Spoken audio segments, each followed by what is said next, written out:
আমি আবার আমার রান্নাঘরে এসে গেছি। আজকে আমার রেসিপি হচ্ছে পাবদা মাছের ঝাল।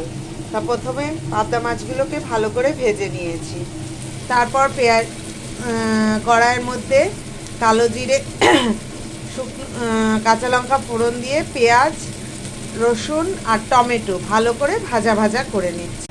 এবার এর মধ্যে পরিমাণ মতন হলুদ গুঁড়ো, জিরে গুঁড়ো আর কাশ্মীরি লাল দিয়ে ভালো করে কষিয়ে নিয়ে সামান্য জল দিয়ে 5 মিনিট মতন ফুটিয়ে নেব। ফুটে গেছে, এবার মাছগুলো দিয়ে আরও 10 মিনিট মতন কম আঁচে ফুটিয়ে নেব।